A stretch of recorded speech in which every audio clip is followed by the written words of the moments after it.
Juriste en droit public, vous le savez, je ne l'ai jamais caché, j'ai fait 5 ans de droit, donc j'ai fait du droit public, et aujourd'hui je suis du coup collaborateur parlementaire auprès de la sénatrice socialiste de Saône-et-Loire.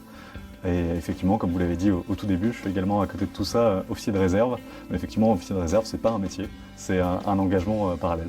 Et avant d'être attaché parlementaire de la sénatrice qui a remplacé Jérôme Durain, je pense. Oui, c'est ça. Hein, donc il y a peu de temps, donc, vous faisiez quoi? Moi du coup j'ai travaillé 4 ans dans la fonction publique, j'ai été du coup détaché auprès du ministère des Armées pendant 4 ans et j'oscillais du coup entre Paris et Chalon-sur-Saône. Et vous faisiez commissaire des armées? Vous étiez un espion? Au moins. Au moins? Non, j'étais du coup sur un profil très administratif assez conventionnel. D'accord, informatique plutôt. Ah non, du tout. Non, moi j'étais juriste déjà. Juriste, donc j'ai toujours été juriste et j'ai toujours travaillé dans le droit. Et je pense que ça se ressent aussi dans la façon dont j'approche la politique et les récentes démarches juridiques que j'avais pu initier à l'époque contre la mairie. Alors, question simple, Chalon c'est quoi? Votre Chalon c'est quoi? On a le Chalon du maire, hein, on a 12 ordres du Chalon du maire, on a un projet pour le... Oui, le Chalon de la police montée. Voilà, à cheval, attention, hein, monter à cheval, on aurait pu monter c'est à cheval, mais on ne sait jamais. Alors quel est votre Chalon à vous?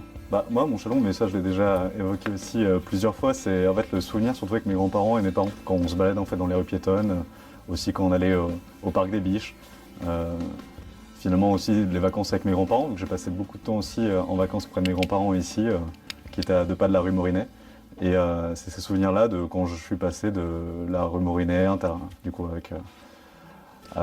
je me souviens encore de la rue Clément Ader avant qu'on aille marcher jusqu'au centre-ville. Ma grand-mère ne conduisait pas, elle aimait tout faire à pied. Et c'est aussi ce que j'apprécie dans Chalon, c'est le fait qu'on puisse tout faire à pied facilement. Alors ça c'est ce que dit le maire, hein. Maintenant on traverse la ville, à pied, en vélo, en trottinette, pas en toujours. vélo, un peu moins maintenant quand même. Oui.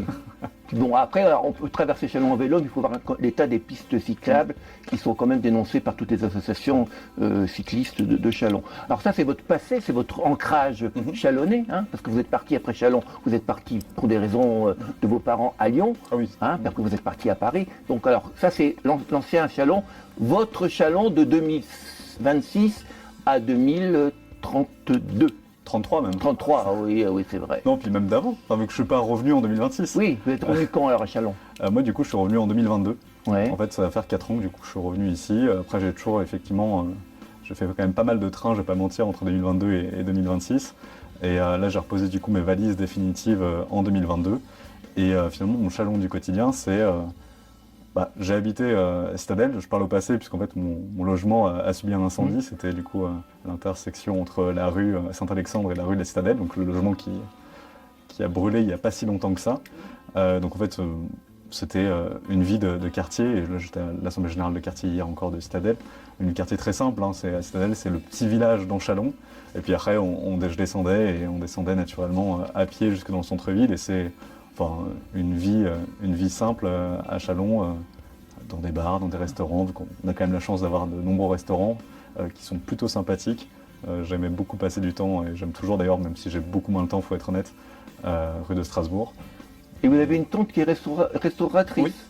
Dans quel restaurant? Je sais pas si elle veut que je le dise. Oh bah c'est de la pub, faut qu'elle en profite. Après, le commerce étant en désastre. Elle n'a pas besoin de pub. Non, au contraire, même d'ailleurs son commerce fonctionne très bien. Trop bien. Et pas trop, non, ça fonctionne jamais assez bien. Mais non, puis la table est quand même assez reconnue, et je pense pas qu'il y ait besoin de politiser les choses et ce genre de choses. Bon, ça c'est votre Chalon à vous personnellement, mais moi quand je vous dis votre Chalon, c'est votre vision de Chalon pour les Chalonnais. Hein.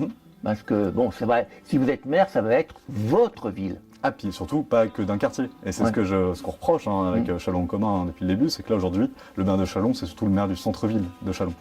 Nous, l'objectif, c'est que si jamais on accède au conseil municipal en situation de majorité, et quand je dis on, c'est une équipe municipale, c'est pas uniquement le maire qui serait élu, c'est d'abord on élit le conseil municipal et ensuite le maire, et le vrai sujet c'est d'être le maire en fait, de tous les Chalonnais, de tous les quartiers de Châlons, et de faire en sorte que les services publics municipaux soient accessibles pour toutes et tous, qu'importe le quartier dans lequel on est grandi, dans lequel on vit, et le quartier dans lequel on s'installe. Donc comment vous voyez la gouvernance de Châlons par votre équipe municipale? Est-ce que les adjoints vont retrouver un vrai pouvoir qu'ils n'ont plus actuellement? Est-ce qu'il va y avoir des délégations, des vraies délégations, ou est-ce que ça va être vous, en tant que maire, qui allez faire tous les discours qui se font dans la ville ou pour n'importe quel événement? Ce qu'on attend d'un adjoint quand même, c'est mine de rien qu'il ait une délégation. Et ça fait partie du job, on délègue, enfin le maire du coup délègue une partie de son pouvoir à un adjoint. Aujourd'hui on le voit à Châlons, ce que vous avez dit à l'instant, c'est que le maire actuel a effectivement délégué d'un point de vue juridique une partie de son pouvoir, mais dans les faits, tout doit repasser par le cabinet. Tout est recentralisé au niveau du cabinet, les dossiers en fait mettent des plombes à être validés, à être traités. Derrière, c'est des recrutements concrets pour la ville qui ne sont pas faits. Et derrière, qu'est-ce que c'est un recrutement pas fait? C'est un service public en moins pour la ville et pour les Chalonnaises et les Chalonnais. Donc là, l'idée, c'est quand même de redonner du pouvoir aux adjoints, mais pas que. Enfin, c'est aussi redonner du pouvoir aux citoyens au sens large, et ça passe par ce qu'on évoque dans le programme. Programme qui est ici et qui est accessible au local. Et sur Internet? Et sur Internet également.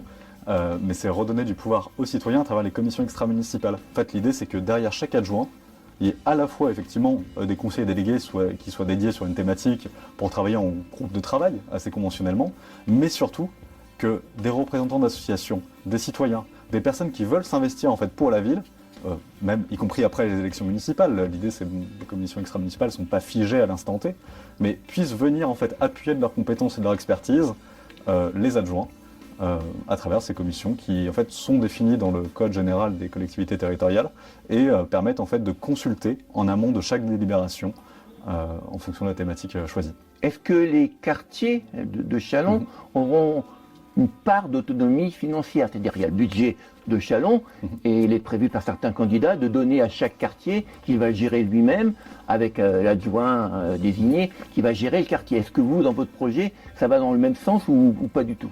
Ah bah si, c'est justement ce qu'on a toujours dit et ce qu'on dit déjà dans le programme et ce qu'on a dit d'ailleurs au tout début dans la déclaration de candidature, c'est que les maisons de quartier et les quartiers vont devoir retrouver une place prédominante dans la vie de Châlons. Aujourd'hui, les maisons de quartier sont à l'agonie. Objectivement, il y a eu des problèmes de recrutement également. Je reviens aussi sur le problème RH et du coup, ça donne aussi un peu la considération que le maire actuel a pour les maisons de quartier. Il y a une maison de quartier qui, pendant plusieurs mois, n'a pas eu de directeur. La ville de Châlons, aujourd'hui, n'a toujours pas de DRH. Enfin, c'est des petits éléments qui font que derrière, ça donne un peu la considération générale qu'un maire peut avoir pour sa ville. Mais surtout, pour revenir aux maisons de quartier et aux conseils de quartier, et aussi aux conseils citoyens, du coup, mais ça concerne du coup les deux quartiers prioritaires de la ville. Donc les Aubépins et les Pré-Saint-Jean. Et les Pré-Saint-Jean. C'est ça. Parce que le Stade Nord est un quartier qui est en train de... Oui, qui n'est plus Il y a 300 habitants, donc... Oui, mais qui n'est plus considéré comme un quartier prioritaire de la ville d'un point de vue administratif. Même si effectivement il y a quand même beaucoup de choses à refaire et à faire tout court d'ailleurs, qu'il y a des choses qui n'avaient jamais été faites. Mais du coup, pour revenir rapidement sur la situation finance et comment finalement on délocalise la responsabilité, mais pas que la responsabilité pour dire un tel est responsable. Enfin, déléguer la responsabilité sans déléguer le budget, ça n'a pas de sens. Et nous, ce qu'on propose, c'est de donner une part significative du budget d'investissement de la ville au conseil de quartier. Mais du coup, en gros, effectivement, l'idée, c'est de relocaliser des décisions et des compétences au niveau des conseils de quartier, et ça passe par donner une part significative du budget de la ville au conseil de quartier. Et pas uniquement pour faire des boîtes à livres, non, pour avoir des vrais projets structurants et de reconsulter en fait ce premier échelon administratif qu'est le quartier. Alors, si un quartier prend une décision avec les gens du quartier, est-ce que après ça passe au conseil municipal ou est-ce que c'est applicable par le quartier, par les gens du quartier? Mécaniquement, ça dépend de comment est voté en fait le budget en amont. Là, quand on va arriver en responsabilité en mars, le budget est fait déjà. Le budget est fait. Mais après, on peut procéder par délibération municipale pour corriger et du coup modifier la trajectoire qui a été prise. Donc là, en l'état, on ne pourra pas provisionner le budget des quartiers si ce n'est plus que ce qui a été fait. Mais par contre, s'il y a des projets qui émanent déjà des quartiers, d'un quartier X ou Y, on pourra le refaire passer en délibération municipale. Et là, dans ce cas-là, nous, on s'engage en tant que majorité à faire passer ce genre de projet dans les conditions qu'on aura fixées naturellement en amont, vu qu'il faut que tout soit encadré. Et surtout que ce soit des projets, et ça, on l'a dit dans le programme, d'intérêt général. L'idée, c'est pas que ce soit juste une boîte à livres, il faut que ce soit un projet structurant et dimensionnant pour le quartier. Et il faut que les projets peut-être des quartiers aient quand même une unité globale par rapport à la politique de la ville. Oui, mécaniquement. Parce que des fois, quand on regarde les quais, il n'y a pas de politique générale. C'est-à-dire qu'il y a eu des morceaux de quais, il n'y a pas d'unité. Alors que normalement, quand une ville se rénove, elle demande à des architectes urbanistes d'avoir un projet global. Oui, et une planification en fait, dans le temps. Vu que même s'il y a plusieurs tranches qui sont faites progressivement, et ce qui est normal, on va aussi devoir fonctionner par tranches pour certains travaux, mais comme n'importe quelle municipalité, comme n'importe quel projet. Mais effectivement, là aujourd'hui, il n'y a pas de planification, on fait au compte-gouttes, parce qu'aujourd'hui, la situation est telle que, d'un point de vue budgétaire, la ville s'est suffisamment surendettée et a suffisamment été irresponsable pour contraindre ce genre de choix. Alors en parlant justement, c'est une bonne question, le surendettement de la ville. Alors là, c'est la polémique que le maire a présentée avec un grand show, 800 personnes. Moi, je me souviens quand vous avez présenté votre programme, vous étiez 140. Vous dites 180, mais bon, les chiffres disent 140. Entre la police et les syndicats, ça dépend de la police et les syndicats. Bon, mais c'était chaque. Il n'y avait pas que vous qui parliez, tout le monde a parlé. Ça montrait votre envie de partager le pouvoir. Le maire, il a fait 2h30 de show, retransmis en direct, pour un coût non négligeable. Donc le maire, justement, avant de présenter son programme qui est long, qui est précis. Si vous voulez, je peux vous le dire, c'est pas le but. Donc le maire, il a commencé à dire, je vais quand même répondre à l'opposition qui dit que le budget, que nous sommes endettés, alors qu'il dit le budget a diminué, et aussi les 600 000 euros de frais de représentation. 638 000 euros. Voilà, alors lui il dit, là ça a été toute la salle, bien sûr, qui était acquise au maire, a dit 600 000 euros pour des gougères. C'est quand même beaucoup. Alors, et la tribune, il y a 2 jours, par rapport à l'endettement, allait dans le sens du maire, en disant que Chalon... Parce que la tribune n'a eu accès qu'aux éléments du maire. Oui. Et en fait, quand on dit l'opposition dénonce ces frasques ou que sais-je, non, c'est pas ça le sujet, c'est la Chambre régionale des comptes. C'est pas l'opposition. À moins à considérer qu'effectivement l'État soit en opposition avec Chalon. Dans ce cas-là, il faut se poser la question de pourquoi l'État est en opposition avec Chalon.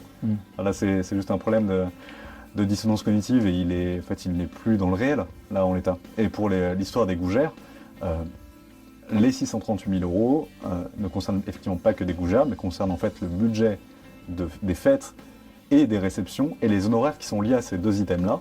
Mais ces 638 000 euros existent et surtout ont été augmentés de 200 000 euros entre 2022 et 2024. Et là, pour le coup, il ne pourra pas le nier. Est-ce que dans ces 630 000 euros, il y a par exemple les frais occasionnés par Chalon dans la rue? Ah non. Non, ça c'est encore autre chose. Oui. Carnaval aussi, c'est à part. Le Tour de France, c'est à part.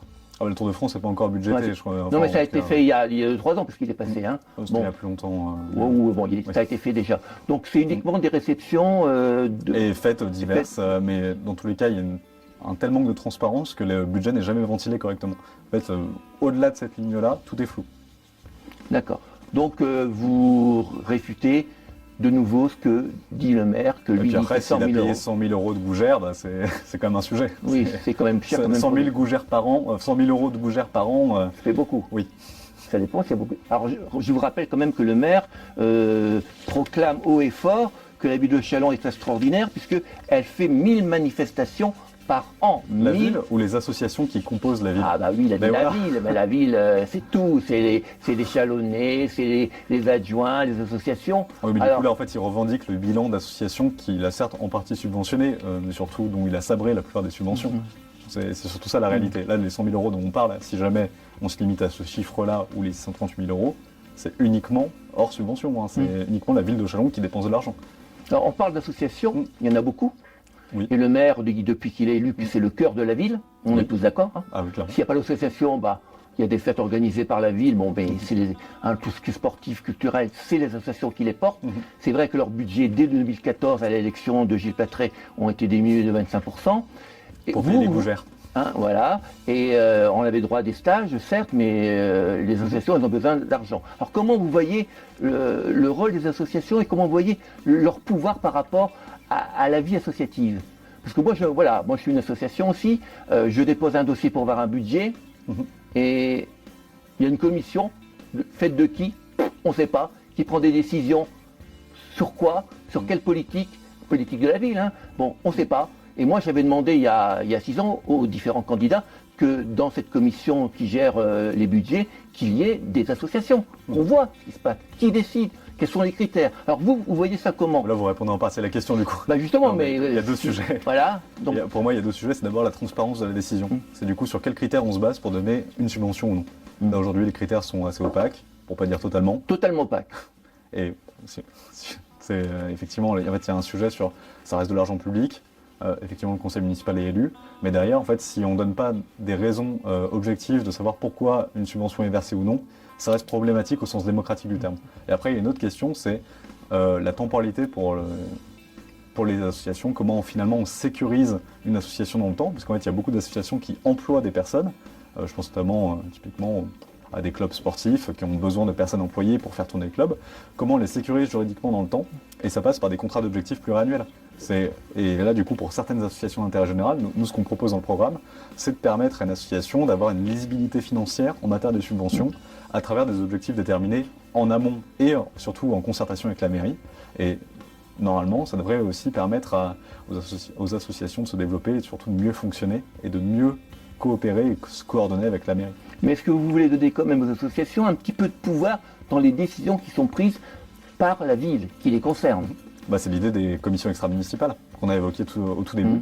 C'est que de permettre à des associations, associations, citoyens divers, représentants d'intérêts, que sais-je, en fait, toute personne qui aurait un intérêt particulier à donner son avis dans une décision avant un conseil municipal, de participer à celle-ci. Alors, voilà. Le maire a beaucoup de gros projets, vous aussi. Donc on va parler un petit peu de vos projets Vivi, parce qu'il y a tout, l'administration, tout ça, ça ne se voit pas, mais il y a des choses qui se voient parce qu'on passe devant, parce que c'est des immeubles. Alors vous avez un projet par rapport à l'université, oui, avec la STEF. On évoquait l'université, et en fait le constat qu'on a fait, nous, au niveau de Châlons en commun, et puis moi je l'avais fait en amont, parce que je suis quand même assez attaché à l'égalité devant l'avenir, c'est quand on est un jeune de Châlons, on vient d'avoir 18 ans, et on se retrouve face au choix de l'orientation, qu'est-ce qu'on fait finalement après? À 18 ans, on a le choix effectivement de prendre des formations plutôt professionnalisantes. Il y en a certaines sur Châlons, pas toutes. On veut aller dans le supérieur, il y en a certaines sur Châlons, pas toutes. Et on se rend compte que la plupart des jeunes du territoire doivent partir soit à Lyon, soit à Dijon, ou éventuellement à Paris, finalement sur l'axe TGV à peu près. Donc comment on corrige ce tir? Donc pour nous, on corrige ce tir en implantant une véritable université, un campus délocalisé en fait, ce qui se fait dans d'autres départements, un campus délocalisé pour les Chalonnais, pour permettre aussi aux jeunes, qu'importe les bourses, parce qu'effectivement le fait de partir à Lyon, à Paris ou à Dijon, ça coûte de l'argent, la plupart des familles ne peuvent pas. Ensuite, il y a aussi le facteur, on a 18 ans, il y a le frein qui est l'autocensure. Est-ce qu'on a envie de partir de chez soi à 18 ans? Est-ce qu'on veut remettre en question tout son quotidien? Certains n'osent pas le faire. Donc c'est avant tout une mesure en fait d'égalité sociale, de permettre à toutes et tous de faire des études, qu'importe le milieu dans lequel on vienne. Et c'est pour ça que du coup, nous, on propose d'établir sur le site de la STEF un centre universitaire, un campus délocalisé de l'Université Bourgogne-Europe, public et accessible. Et surtout accessible même d'un point de vue physique, je veux dire, il y a une continuité de quai qui a été faite, à un moment donné, il faut l'exploiter. On est à 5 minutes en vélo du centre-ville, on est à 18 minutes à pied du centre-ville, exploitons cette zone. Et avec d'autres IUT, avec d'autres sections universitaires, ou on reste avec ce qui est à Châlons où vous voulez... Ah ben non, là, il faut développer. On a déjà du bâti qui existe, on va exploiter le bâti qui existe, mais surtout, là, il faut en créer de nouveau pour permettre l'accueil de nouvelles filières. Alors, il y a un autre bâtiment prestigieux qui est la Banque de France. Donc, le maire, lui, a déjà mis les caméras de surveillance, les 200 caméras de surveillance qui vont encore augmenter. Dans ce bâtiment, qui est grandiose, qui a beaucoup de place, et lui, il veut aussi... Il n'est pas 100% occupé, surtout actuellement. Non, il n'est pas 100%, mais la police municipale qui est dans des petits locaux, il veut les déplacer avec les caméras, ce qui serait peut-être normal, parce que c'est les caméras de la police, mais il invite aussi la police nationale à venir cohabiter avec la police municipale. Alors déjà, première question avant de parler de la Banque de France, est-ce que vous êtes pour une cohabitation entre une police nationale qui dépend de l'État, qui dépend des règles de l'État et de la loi, avec une police municipale qui doit respecter la loi mais qui dépend du maire? Est-ce que cette cohabitation vous paraît normale ou problématique? La question c'est pourquoi on veut une cohabitation? Pour mieux communiquer. Oui, mieux communiquer, mais à quelle fin? En fait, c'est que les missions de la police municipale et de la police nationale, elles sont définies par la loi, elles ont des missions qui sont totalement distinctes, et à un moment donné, je pense qu'il faut aussi regarder le rôle de la police municipale. Est-ce que le rôle de la police municipale a vocation à faire du répressif? Non. Est-ce qu'elle a vocation à dépendre du procureur de la République pour des enquêtes judiciaires? Non plus. Donc en fait, pourquoi on veut fusionner en fait, ces deux ensembles? Il y en a une qui doit être la police de proximité et l'autre qui finalement doit être une police effectivement qui peut faire de la prévention, mais principalement aussi des enquêtes. Et pour moi, il faut dissocier ces deux ensembles. Et après, c'est une lubie du maire actuel. On sait pourquoi il fait ça. Il rêvait peut-être de passer des concours d'officier de police. Il les a peut-être ratés, j'en sais rien. Vous pensez qu'il veut être commissaire de la police municipale et nationale? Pourquoi veut-il les colocaliser sinon? Non mais c'est ça le sujet. Et si la police municipale refuse, enfin nationale refuse, c'est pour cette raison-là. Parce qu'ils ne veulent pas d'ingérence du maire dans les enquêtes judiciaires. Puis, je veux dire, le maire a des compétences. Il est certes officier de police judiciaire, mais il n'a pas vocation à faire dépendre sa police municipale du procureur de la République en matière d'enquête. Alors le maire prévoit dans ce cadre-là de police de travailler sur le blanchiment. Donc le blanchiment, ça dépend de l'État. Hein, c'est là. Bon. Oui. Donc vous en pensez quoi? Mettre des caméras devant les commerces? Il y a des commerces qui sont des faux commerces. Hein. On va dire les kebabs parce que c'est la réalité. En partie, pas spécialement, mais il y a beaucoup de kebabs. On regarde ce que va dire le sénateur Jérôme Durin, qui était membre de la commission sénatoriale sur le narcotrafic. Bon, il y a pas beaucoup, mais un certain nombre de commerces qui sont fictifs. Alors oui. Donc le maire, il dit, voilà, nous on va travailler, police municipale, on va mettre des caméras, on va surveiller. Qu'est-ce que vous en pensez de cette idée de contrôler le blanchiment par ce genre de moyens avec les commerçants alentours? Mais encore une fois, est-ce que c'est le rôle de la police municipale? Est-ce que là, on ne parle pas du rôle de la police nationale?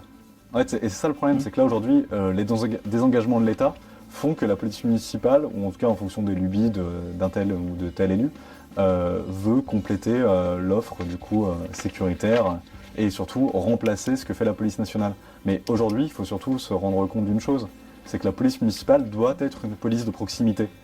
Je ne vois pas l'intérêt à ce que du coup, elle vienne devenir un supplétif de la police nationale. C'est pas l'objet.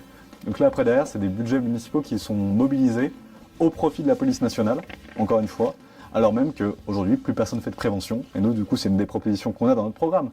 C'est de faire un vrai service de la prévention et de la médiation. Donc c'est comme ça aussi qu'on prévient les crimes et les délits. Alors, au niveau bâtiment, tout ce qui se voit, bon, il y a à Châlons, il y a un beau centre-ville, après, pas dire le contraire, il y a eu des millions dépensés par Châlons, mais n'oubliez aussi pas par le Grand Châlons. Bon, je pense que les gens de Saint-Léger-sur-Donne sont très contents d'avoir des quais très beaux, je pense, je leur demanderai quand je les verrai. Alors il y a quand même dans notre ville, dans notre centre-ville, on ne parle pas des quartiers périphériques qui n'ont pas changé vraiment, dans notre centre-ville, il y a quand même 3 verrues. Il y a la place de Beaune, qui date de l'époque Perben, la place de l'hôtel de ville, qui est très minérale et pas du tout sympathique. Trop minérale, aussi de l'époque Perben, et il y a la place de la gare. Alors, pour l'instant, il y a des travaux, donc on s'en fout, mais il y a la place de la gare. Alors, on va prendre la première, la place de Beaune. Quels sont vos projets par rapport à cette place qui a vieilli, qui est envahie par les voitures, voilà, bon, qui sert bien sûr à des manifestations. Mais surtout qui présente des malfaçons. Et c'est ça le problème de la place de Beaune, c'est qu'effectivement, quand elle a été faite, elle a présenté plusieurs malfaçons. Il y a eu un procès qui a été intenté par la ville, justement, pour obtenir un dédommagement et la refaire. L'argent a été obtenu par la ville et la place n'a jamais été refaite. Et ça, c'est sous Plâtret que ça s'est joué.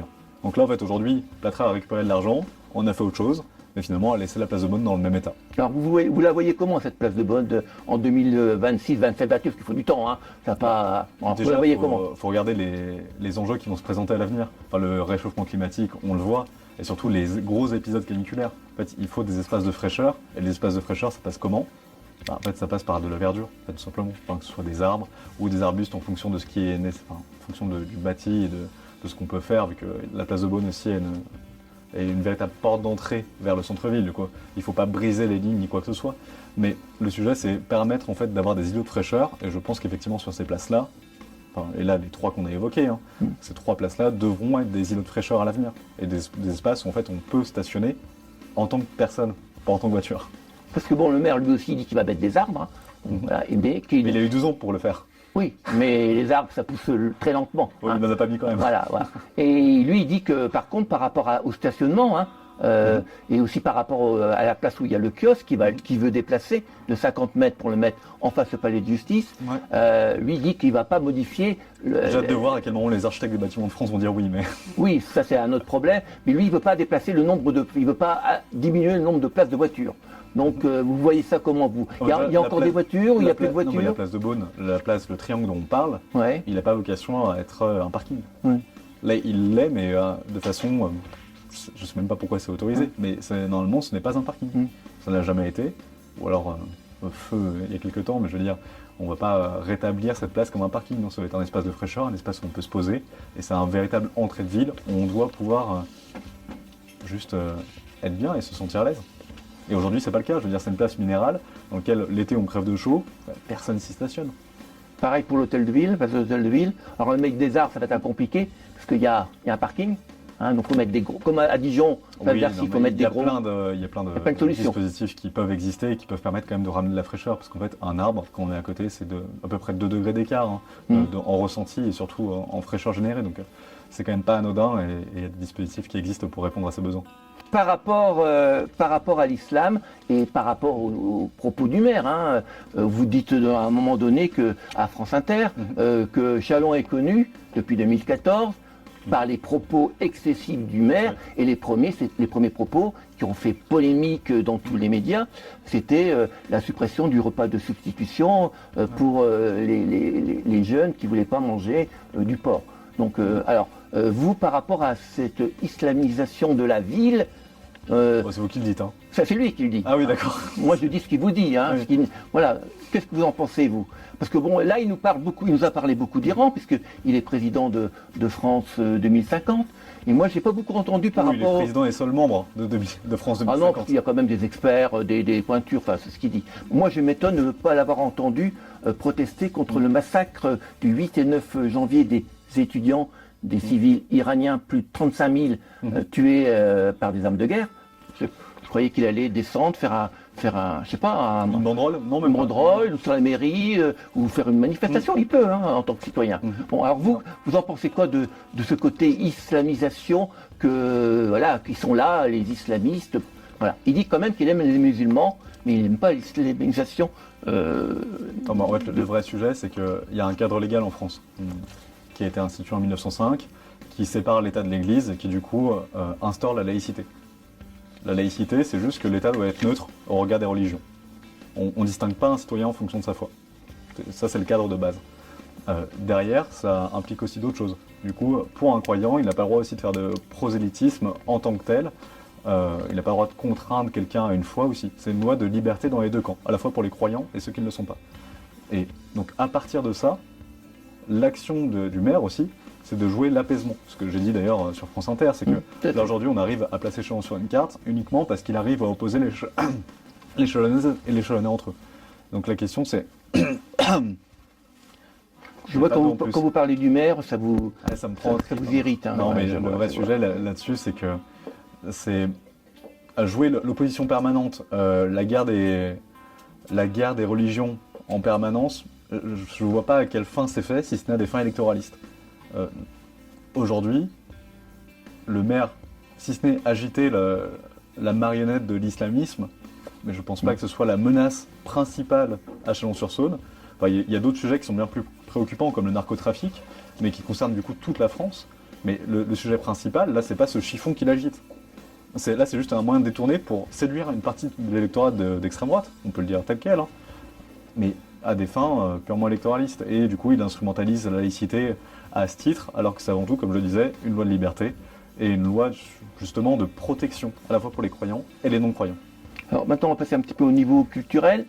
C'est une ville formidable, puisqu'il y a 1000 animations faites par la ville ou par l'État, par la région aussi. Les associations surtout. Les associations, mais bon, Châlons dans la rue, l'État participe beaucoup. Oui, bon, donc voilà. Alors vous, comment vous voyez la vie culturelle chalonnaise? Sur notre programme culturel. Oui. Comment vous voyez votre programme culturel? Qu'est-ce que vous allez changer? C'est 2000 manifestations associatives, c'est 30 000, c'est 5, c'est 10, c'est quoi 1 million de milliards de manifestations culturelles. Non, mais le sujet, je pense pas que ce soit un chiffre. C'est surtout les grands projets qu'on peut avoir.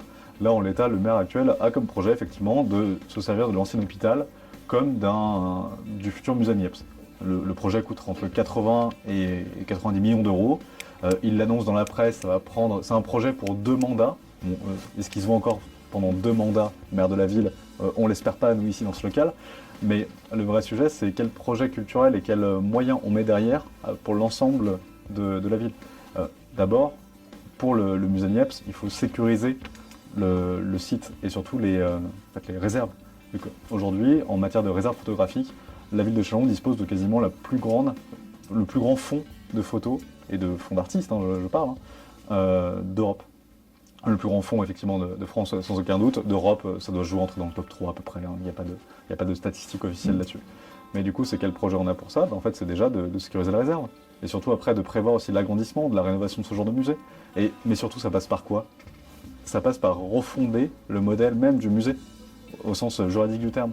On ne peut pas, en fait, le laisser en régie municipale pour une raison très simple. On n'a plus les moyens. Et surtout, si on veut le faire rayonner, on doit le faire dépasser le simple champ de la municipalité. Donc ça passe effectivement de le passer comme l'espace des arts, et qui fonctionne très bien, en EPCC, un établissement public culturel coopératif, et donc mettre autour de la table plusieurs acteurs. Je pense notamment au Grand Châlons, je pense aussi à la région, je pense à l'État. En fait, finalement, tous les interlocuteurs qui doivent faire rayonner ce musée de la photographie et d'en faire un véritable musée national.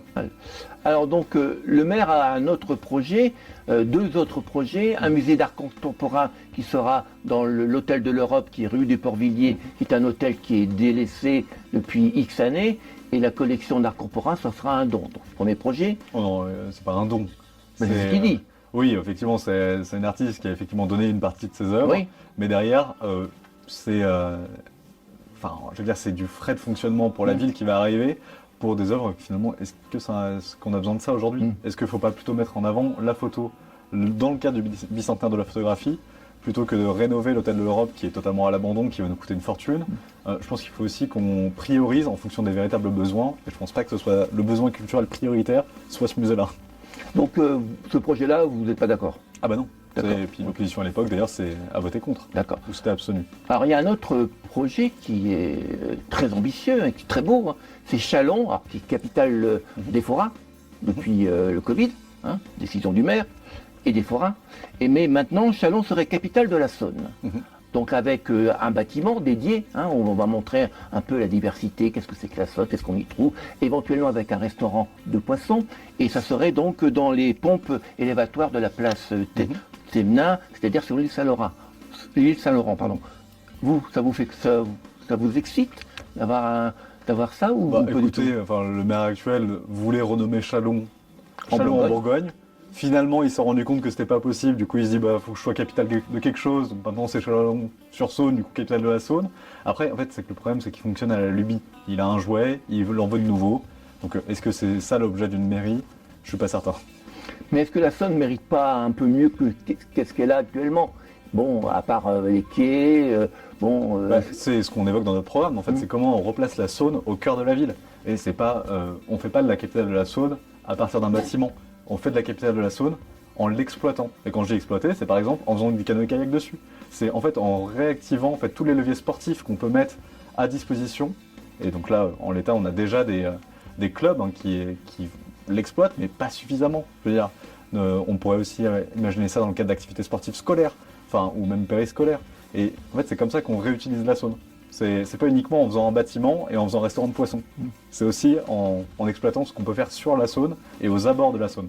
Donc sa proposition du maire, parce que on parle de ça pour que vous ayez votre contre-proposition, c'est aussi de faire, comme à Paris, comme sur la Seine, de faire de la Saône une voie où on peut se baigner, on puisse nager avec des couloirs surveillés. Ah oui, ça, lui. Oui. C'est ce qu'il veut faire. Alors vous êtes d'accord sur cette proposition? La Somme, apparemment, maintenant, elle n'est plus contaminante. Paris, elle a été testée. Donc, il veut faire des couloirs où les gens pourront nager avec une protection de sécurité. Ça, c'est un projet qui vous paraît aussi... Avoir les conditions d'abord de la baignabilité et du coup que ça peut avoir aussi dans le temps. Mais le vrai sujet, c'est comment on réexploite d'abord les choses qu'on peut faire sur la Saône. Ce que j'ai dit. Là, aujourd'hui, on sous-exploite la Saône au sens large. Mais on doit aller beaucoup plus loin en matière d'activités sportives. Je veux dire, on a déjà une piscine qui va être rénovée. Est-ce qu'on a besoin du coup de faire des couloirs de nage dans la Saône? Je ne pense pas que ce soit l'objet prioritaire d'abord réutilisons la Saône et ses abords, et ensuite on verra. Mais là, c'est la Saône, c'est dans la Saône que les gens sont baignés. Oui. Ça rappellera une certaine époque où la Saône, on se baignait. Oui, mais sans aucune sécurité particulière, et voilà. Là, il y aura une sécurité sanitaire, c'est ce qu'il dit le maire. À quel coût? C'est ça le problème, c'est d'où l'importance de l'étude amont. Et là, aujourd'hui, il dit ça, mais effectivement, il a eu 12 ans pour le vérifier, mais est-ce qu'il l'a vérifié? Par rapport au handicap, vous considérez que notre ville de Châlons est une ville qui respecte les personnes handicapées au maximum? On va avoir des progrès après X années, c'est qu'à la gare, il va y avoir une passerelle avec des ascenseurs. Ça, c'est pas la ville. C'est pas la ville, c'est l'État et la région. C'est l'État et la région, mais c'est un combat qui a été mené par les associations. Oui, pas par la ville. Pas par la ville, mais qui a été mené, donc ça c'est un plus pour le handicap. Mais vous, par rapport à la vie, par rapport à ce que fait la ville, quelles sont vos propositions pour que les personnes handicapées puissent mieux circuler et mieux s'intégrer? Quand je dis handicapés, je pense aussi aux autistes, qui n'ont pas de problème moteur. Qu'est-ce que vous proposez pour que les personnes handicapées s'intègrent mieux dans la vie de la ville? Tout à l'heure, on parlait des places, comme la place de Beaune. Objectivement, aujourd'hui, la place de Beaune, elle est dans un état lamentable. Une personne, du coup, qui a des difficultés pour se déplacer, objectivement, aujourd'hui, ne peut pas forcément se déplacer de façon, en tout cas, sereine sur la place de Beaune. Donc ça passe effectivement par ce qu'on a évoqué, en fait, réhabiliter la plupart de nos espaces publics, mais surtout aussi comment on accède à nos services publics. On parle typiquement de la mairie, on parle aussi des maisons de quartier. Combien de bâtiments municipaux aujourd'hui ne sont pas accessibles si on est en fauteuil roulant? Combien de bâtiments finalement municipaux ne sont pas accessibles si jamais on n'a pas les codes sociaux? Ce que vous évoquiez en fait tout à l'heure pour les personnes en situation du coup d'autisme. En fait, il y a plein de choses comme ça où il y a un vrai volet mais de formation aussi des agents, mais aussi de situations purement matérielles. Comment on rend accessible un local? Et ça, pour le coup, on va devoir y travailler, il n'y a aucun doute. Et au niveau des pistes cyclables, vous avez aussi un projet un peu différent, un peu plus grand Avant de parler de grandeur de projet ou quoi que ce soit là-dessus, il faut d'abord envisager vraiment le plan vélo. Je veux dire, on le voit sur Châlons, c'est dramatique. Et plus largement, comment on envisage un plan de mobilité. Donc en fait, envisager le vélo seul, ça n'a pas de sens. Il faut voir comment on se déplace dans Châlons, qu'importe le moyen de transport, piéton, vélo, voiture, transport en commun. Et en fait, finalement, c'est en voyant du coup le plan de mobilité au sens large, comment on transite d'un quartier à un autre, du centre à une extrémité, qu'on peut aussi voir comment on planifie les choses dans le temps. Parce que l'objectif, c'est pas de dire on change la ville d'un coup en un mois, non. Si jamais il y a des travaux, ça sera planifié. Et surtout, si jamais on fait des tranches, il faudra aussi savoir dans quel sens on va pour la suite. Et c'est pour ça que nous, on parle dans notre programme d'un plan concerté de mobilité. Et ce plan concerté de mobilité, j'évoque volontairement le mot concerté, parce qu'il devra se faire aussi avec vous, avec les Chalonnaises et les Chalonnais. Alors, pour finir, j'ai fait exprès d'en parler à la fin, on va parler du gros problème de toutes les élections, celle de maintenant, celle des législatives, l'abstention. L'abstention, bien sûr, qui va. Alors là, en municipal, en général, elle est moins forte, parce que les gens sont directement concernés, parce que c'est leur quotidien. Je parlais un petit peu de la sécurité. Bon, l'immigration, on ne va pas en parler, parce que c'est un problème qui est plutôt national, même s'il y a des immigrés qui vivent de façon un peu clandestine, un peu bizarre dans Châlons. Oui, moi j'ai des témoignages. Voilà, on va laisser tomber l'immigration, c'est un problème beaucoup plus compliqué, beaucoup plus vaste. On va parler de la sécurité. Donc quand le maire a pris le pouvoir, sous l'époque de Christophe Sirugue, qui lui dépensait beaucoup plus au niveau des gougères. C'était un grand gourmand de gougères, nous a dit le maire. Donc à l'époque, s'il l'a dit, c'est que c'est vrai. Ah bah forcément, c'est comme CNews. Si CNews le dit, c'est que c'est vrai. Donc en 2014, quand le maire arrive au pouvoir, il y a 20 policiers, entre guillemets, municipaux. Dans ces policiers, il y avait des médiateurs, avec Marina Perini, que je tiens. Mais qui n'avait pas un statut de policier. Voilà, qui n'avait pas un statut. C'est pour ça qu'il faut distinguer les agents qui contribuent à la sécurité des policiers municipaux. Mais Marina Perini, que je salue, je ne sais pas où elle est, mais elle a fait un gros travail de médiation. Voilà, c'était des médiateurs qui allaient dans les quartiers pour essayer de discuter avant que quelqu'un sorte le couteau. Donc il y avait 20 agents policiers, maintenant il y en a 50. Il y a beaucoup de caméras, et à la fin de son mandat, il y aura 80 policiers municipaux. Et peut-être qu'ils seront dans le même local que la police nationale. Alors, comment vous voyez la sécurité des Chalonnais? Parce que la sécurité, il y a une époque où la gauche disait la sécurité, c'est une illusion, c'est un sentiment. Oui, c'est un sentiment d'insécurité. L'insécurité, voilà. L'insécurité, elle existe, même si les médias, beaucoup de médias, la gonflent pour des raisons bien sûr électorales. Alors vous voyez comment la sécurité dans la ville de Châlons. Effectivement, la sécurité à gauche a été un tabou pendant trop longtemps. Mais aujourd'hui, je suis assez fier aussi d'avoir rejoint du coup une liste qui assume totalement le sujet. C'est que pour nous, la sécurité repose sur deux sujets, enfin deux jambes. Effectivement, il y a la répression. Donc là, c'est la police administrative, donc au sens municipal du terme, qui se met en œuvre, que ce soit les PV ou ce genre de choses. Donc moi, je parle vraiment exclusivement à l'échelle municipale. Et derrière, il y a la prévention et la médiation. Donc en fait, si on ne vient pas soigner les causes de l'insécurité, bah en fait, on ne va jamais régler le problème. On ne va pas mettre la moitié de notre population en prison si jamais le système, en tant que tel, génère de l'indélinquance. En fait, le problème est systémique, et si on ne vient pas briser ce système-là, on ne va jamais répondre en fait, aux besoins réels, et surtout on ne va jamais corriger le tir, et c'est ça le sujet aujourd'hui. Et c'est pour ça que nous, comme j'ai évoqué tout à l'heure, c'est qu'on propose en fait la création d'un service, d'un véritable service de prévention et de médiation, donc qui travaillera effectivement avec les médiateurs, avec les associations qui sont présentes, avec aussi les bailleurs sociaux, avec également les associations qui sont présentes dans les quartiers. Mais quand je dis médiateur et prévention, c'est pas uniquement pour les quartiers populaires de la ville. Non, non, c'est pour toute la ville. En fait, la sécurité et le besoin en sécurité, il se fait d'abord là où les gens sont les plus précaires.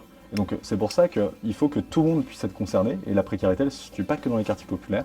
Et idem pour la police municipale. Elle doit être aussi présente dans toute la ville, pas uniquement dans le centre-ville, ce qui est fait aujourd'hui. Le harcèlement scolaire, c'est une thématique du coup qui dépend de l'éducation nationale, qui dépend directement de l'État. Donc ça se passe dans les établissements. Sauf qu'on se rend compte que la plupart du temps, maintenant le harcèlement dépasse le strict cadre du harcèlement physique ou verbal dans nos établissements scolaires, mais aussi sur Internet. En fait, aujourd'hui, le harcèlement, ça va jamais. Donc la question, c'est comment on peut résoudre ça, comment on peut aider en fait, des jeunes à s'en sortir. Et ça passe encore une fois, pour l'échelle municipale, par de la prévention. Sur le même modèle que le permis vélo, que j'ai évoqué du coup il y a quelques jours, c'est qu'on pourrait envisager en fait des journées de sensibilisation sur les risques numériques, sur les risques liés aux réseaux sociaux, comment on peut prévenir ça. Parce qu'effectivement, on a beau sensibiliser autant de fois qu'on le veut les parents, tant que les jeunes ne seront pas en fait, pleinement concernés, pleinement associés à tout ça, le problème ne va jamais se résoudre.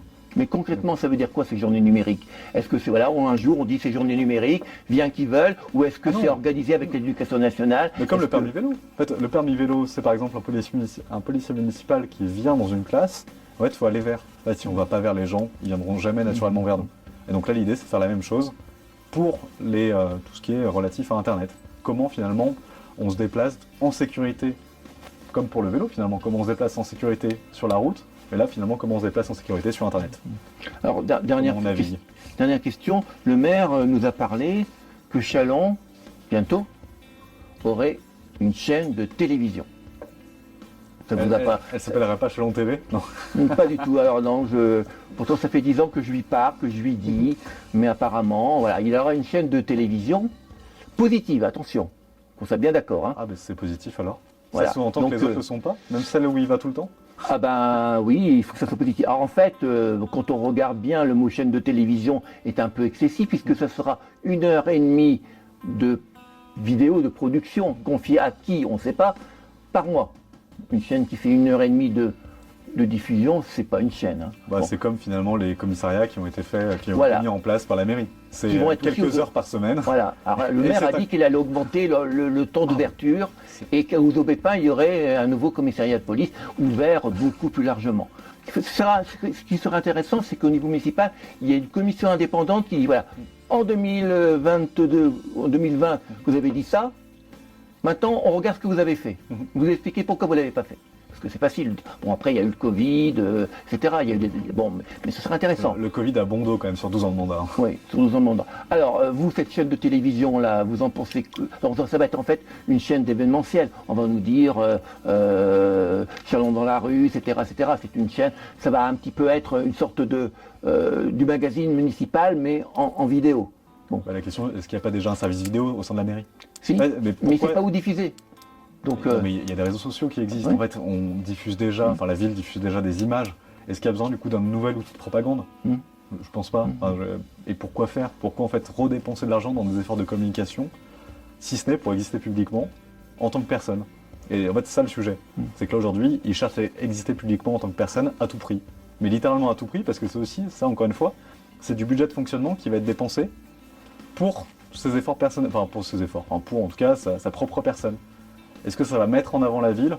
Je pense pas, puisqu'en fait les réseaux sociaux de la mairie, ils fonctionnent déjà pour ça, et en fait il n'y a pas besoin de rajouter des choses. En fait là, enfin, si ce n'est encore une fois une nouvelle lubie et un nouveau jouet pour le maire, je vois pas ce que c'est de plus.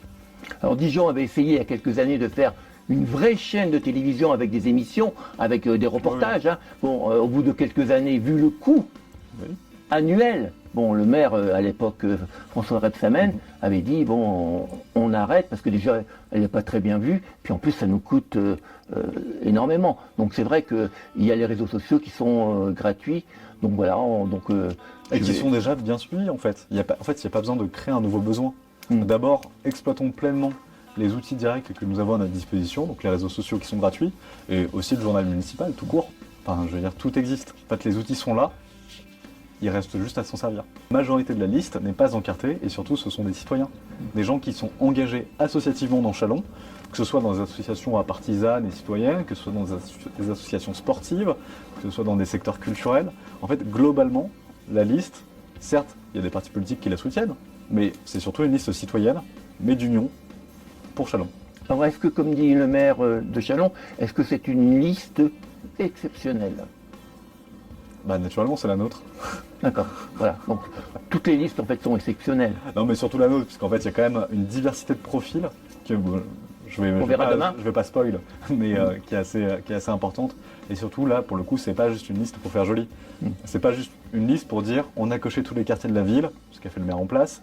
L'objet de la liste, c'est surtout d'avoir un collectif de travail, de personnes qui sont engagées dans la ville, de personnes qui sont compétentes et qui ont des compétences à mettre à disposition pour la ville. Et là, aujourd'hui, je trouve que la liste, elle répond à ces critères-là.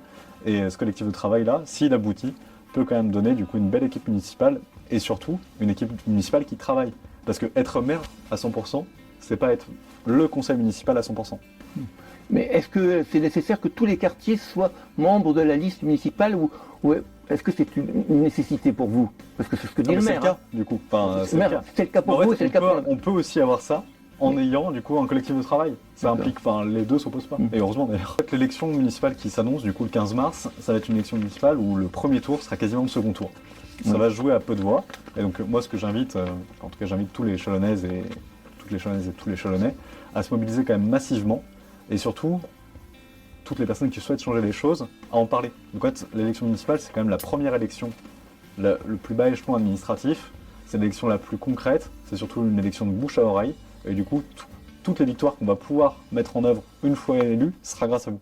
Et donc l'enjeu, c'est d'abord de se mobiliser, de faire en sorte de parler du programme, de parler en fait de notre liste, de faire en sorte que du coup, on puisse déclencher des voix pour ensuite qu'on puisse faire entendre la nôtre.